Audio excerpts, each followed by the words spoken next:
Quem era a figura feminina que estampava a cédula de R$ 2.000 no ano de 1900? Ela realmente existiu? Olá, amigos da história! Vamos conhecer a identidade dessa mulher cuja imagem ilustrou notas de dinheiro no Brasil no início do período republicano e ainda fez aparições em outras cédulas mundo afora. Por trás do misterioso rosto da moça conhecida apenas como Sinhazinha, há uma deliciosa narrativa que envolve política, arte, intrigas e um escândalo amoroso. A história começa com esse jovem, chamado Joaquim Duarte Murtinho.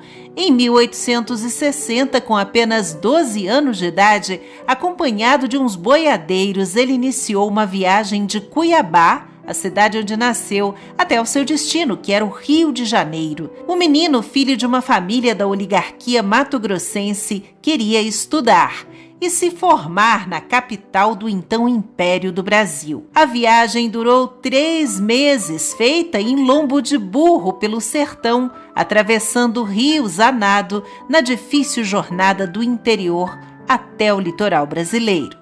Passados alguns anos, Murtinho se formaria como engenheiro civil, só que logo também se tornaria um médico homeopata. Pouco tempo depois veio a mudança do regime imperial para o republicano. Foi quando ele entrou para a política, alçado a senador da República por vários mandatos a partir de 1890. Murtinho também foi ministro da Fazenda do presidente Campos Salles e um dos homens mais ricos e influentes da época. Solteiro cobiçado, ele nunca se casou, o que não o impediu de ter relacionamentos amorosos e, com isso, atrair ataques difamatórios dos adversários políticos. Quando estava com uns 40 anos mais ou menos, o então ministro encarregou um jornalista que viajava o país cobrindo os assuntos econômicos a lhe ajudar a encontrar uma jovem que servisse de modelo na confecção da futura cédula de R$ 2.000 do Tesouro Nacional. É que a cédula desse valor que circulava na época estava na 8ª estampa e havia sido aproveitada do Império, substituindo a efígie, a representação de Dom Pedro II, que havia nela antes, pela da alegoria da justiça. E a ideia então era trocar essa efígie da justiça também. Para isso o que se procurava era a imagem de uma bela jovem, com as características da típica mulher brasileira, para representar a figura da República. A moça ideal teria sido encontrada num estúdio fotográfico onde havia um retrato dela que chamou a atenção. O nome verdadeiro foi mantido em sigilo e o jornalista se referia à jovem apenas como Sinhazinha. Pouco se sabe sobre ela. Vivia com a mãe e colaborava com os artistas iniciantes de São Paulo. Sinhazinha aceitou o convite para ser a modelo da cédula. Viajou para o Rio de Janeiro e em seguida para a Europa. E é nesse ponto da história que o envolvimento amoroso da jovem com o senador Joaquim Murtinho parece ter começado.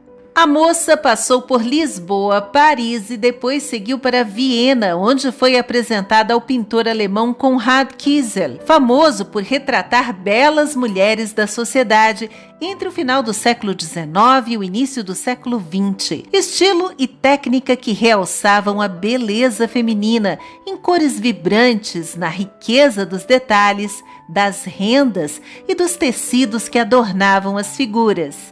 Coube a esse artista pintar os retratos da Sinhazinha, que seriam utilizados na futura cédula. Ele realizou vários ensaios com a jovem brasileira e as obras depois foram encaminhadas aos Estados Unidos para a BNCO, ou seja, American Banknote Company, a empresa que faria as gravuras necessárias para a confecção das notas. O trabalho foi encomendado pela empresa ao gravador japonês Sukeishi Oyama. Foi ele quem fez pelo menos 2 gravuras que seriam utilizadas na confecção das cédulas brasileiras. Uma batizada de Zela, que foi obtida a partir do retrato feito por Konrad Kiesel, intitulado Saudade. E a outra gravura foi chamada de Mima, também com base num retrato de Quisélo, denominado por ele como Dolores. E uma outra obra ainda, a representação das 3 parcas do pintor Paul Tullman, das Fiandeiras do Destino,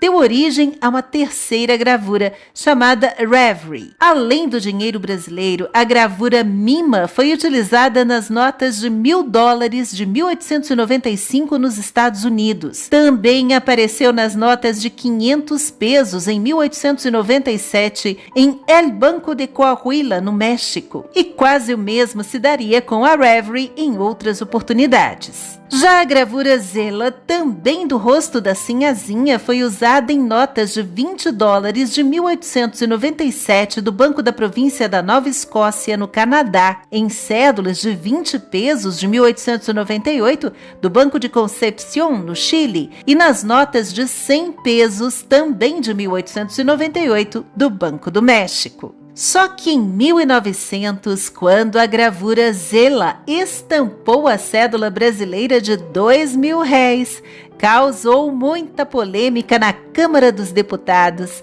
O ministro da Fazenda, Joaquim Murtinho, foi acusado de reproduzir a figura da amante dele em dinheiro do Estado. Na sessão de 6 de setembro de 1900, o deputado sergipano Fausto Cardoso, que era inimigo político de Murtinho, denunciou ao parlamento suposta manobra do ministro para reproduzir nas notas brasileiras a imagem da amada. Porventura, a linguagem de arrieiro é aquela em que disse que as notas do Tesouro trazem como símbolo da República retrato de meretrizes?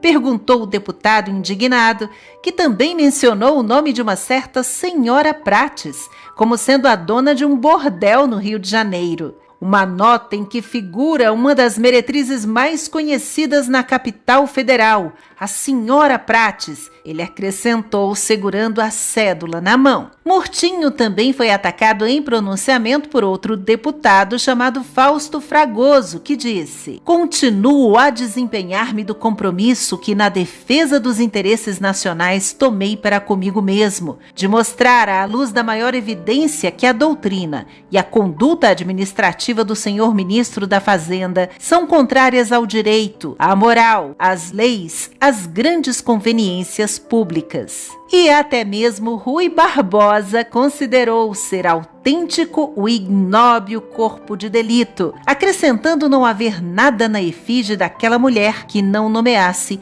uma rainha do mundo obsceno. Chegou-se a cogitar também que a jovem, na verdade, seria Laurinda Santos Lobo, sobrinha e amante de Murtinho. Até hoje não se tem certeza sobre o nome verdadeiro da mulher que serviu de inspiração para os quadros de Conrad Quisélo, a Sinhazinha, que morreu esquecida pouco tempo depois de voltar ao Brasil por causa de uma doença grave contraída em Portugal. Quanto ao Murtinho, morreu em 1911, rico e solteiro aos 62 anos, com fama de liberal estadista que recuperou as finanças do governo. Curiosamente, 10 anos depois, a imagem dele, vejam só, em 1921, estamparia também uma cédula brasileira no valor de R$2.000. Além de aparecer ainda em selos. Gostou desse vídeo? Então, por favor, deixe um like e se inscreva no canal para acompanhar outras curiosidades como essa.